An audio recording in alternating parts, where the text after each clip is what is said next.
हरे कृष्ण कृष्ण कृष्ण हरे हरे, हरे राम राम राम हरे हरे।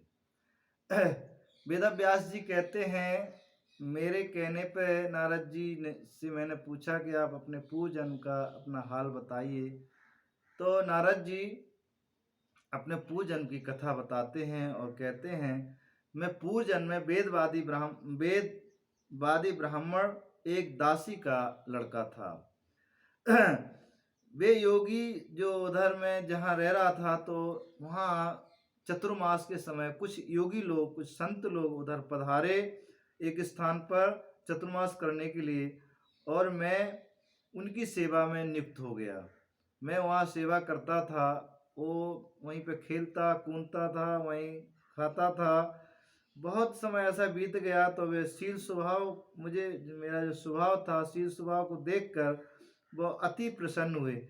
और एक दिन मैंने क्या किया कि उनका जो जूठन पत्तल पे पड़ा हुआ था, उसको मैंने खाया, तो मेरे कई जन्मों के पाप नष्ट हो गए।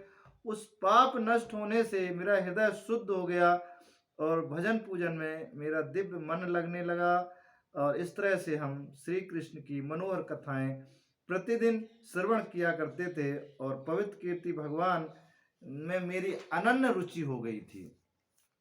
इस तरह जब मेरी रुचि हो गई थी, लेकिन जो मेरी दासी माँ थी, और वो मेरे में बहुत आसक्त थी। वो मेरे बिना मैं कहीं भी अगर थोड़ा ना देखूं तो बेचैन हो जाती थी, और मुझे भक्ति में बहुत बाधा होता था। तो एक समय क्या हुआ, भगवान श्री कृष्ण प्रतिदिन समस्त कर्मों को समाप्त कर देना ही संसार की तीनों पापों की एकमात्र औषधि होती थी। इस तरह से मैंने सोचा कि जो कुछ है वो सब भगवान में समर्पित कर देना चाहिए। लेकिन मेरी माँ मेरे बिना बिल्कुल नहीं रहती थी, और उससे मैं बहुत दुखी होता था। तो एक दिन क्या हुआ कि मेरी माँ कहीं जंगल में लकड़ी लेने गई थी, और उसने सर्प ने डस लिया। सर्प के डसने से उसकी मृत्यु हो गई, और मैं बहुत प्रसन्न हुआ। क्यों प्रसन्न हो रहे? किसी की माँ मरे अगर कोई, तो कोई प्रसन्न नहीं होता, लेकिन उनको केवल एक ही लक्ष्य था कि हमें कितने जन्म से भटक रहे हैं, लेकिन हमारा भगवान में मन नहीं है, भगवान में प्रेम नहीं है। इससे वो बहुत दुखी थे, और माँ उसको बहुत माँ बहुत आसक्ति करती थी अपने पुत्र में। तो इसने सोचा कि अब मोह माया से मेरी निवृत्ति हो गई, अब मैं पूरी तरह से स्वतंत्र होकर भगवान का भजन करूंगा। तो चतुर्मास बीतने के बाद साधु संत लोग गए, और इन्होंने अपना घोर तप किया। घोर तप करने के बाद, भजन करने के बाद, उस दूसरे जन्म में ये नारद हुए। तो नारद जी का ये बहुत सुंदर प्रसंग है। किस तरह से, इस अर्थात कहने का मतलब ये भी है कि जो परम वैष्णव होते हैं, परम वैष्णव का जो जूठन खाते हैं, भक्तों का जो जूठन खाते हैं, उनके पाप नष्ट होते हैं और भक्ति बढ़ती। आजकल मैं ऐसी फैशन देखता हूँ, जो जिनके पास ना कोई चरित्र, ना कोई भक्ति, ना कोई कुछ, और वो अपना जूठन भक्तों को खिला के अपने जैसा उनको भी ऐसा बनाना चाहते हैं कि हम भी गंदे हैं तो तुम भी गंदे हो। और एक होड़ सी लग गई, हमारे गुरुजी हैं, हमें इनका जूठन खाना चाहिए। ऐसा नहीं है। जूठन उसका ही खाना चाहिए जो परम शुद्ध भक्त है, जो भक्ति में पारंगत है, जो एकनिष्ठ है, जो केवल कृष्ण का अनन्य दास है, अनन्य भक्त है। श्रवण कीर्तन भजन कीर्तन में जिसका जीवन प्राय बीत रहा है, तो ऐसे शुद्ध भक्त का हम जूठन खाएंगे, तो उसके जूठन से हमारे अंदर भी मति वैसे ही शुद्ध होगी, भक्ति होगी। तो हमें इस तरह से शुद्ध भक्तों का संग करते हुए, शुद्ध भक्तों का जूठन खाते हुए हमें अपनी भक्ति को आगे बढ़ाना है, भजन करना है। तभी हमारे जीवन में परम प्रेम प्राप्त होगा, भगवान श्री कृष्ण का प्रेम प्राप्त हो सकता है। अन्यथा हम ऐसे जन्मों में कई जन्मों तक भटकते रहेंगे। हमें प्रेम की आजकल तो भेड़िया दशान है, प्राय लोग भक्त जानते ही नहीं है संत क्या होते हैं और भक्ति क्या होती है, दीक्षा क्या होती है।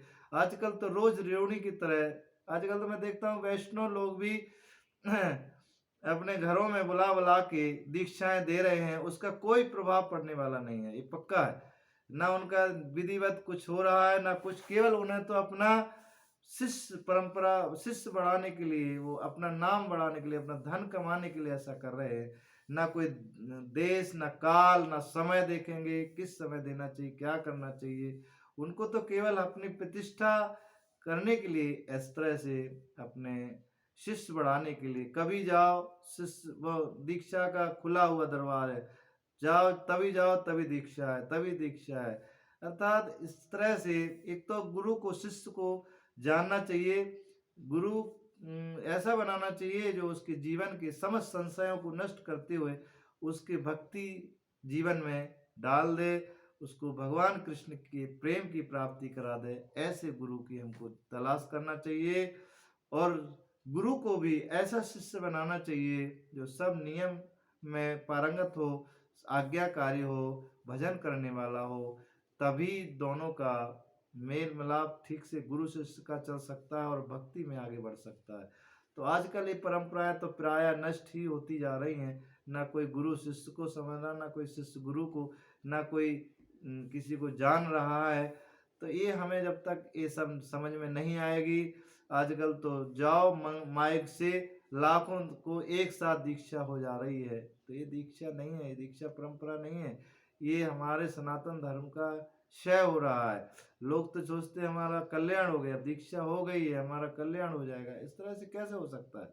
जब तक उसको पारंपरिक मंत्र ठीक से नहीं मिलेगा, कान में मंत्र नहीं मिलेगा और उसको शिक्षा दीक्षा ठीक से नहीं मिलेगी, तो उसका कल्याण कैसे होगा? तो हमें इसलिए परंपरागत एक तो गुरु होना ढूंढना चाहिए, तभी हमारे जीवन का कल्याण होगा। हरे कृष्ण हरे कृष्ण।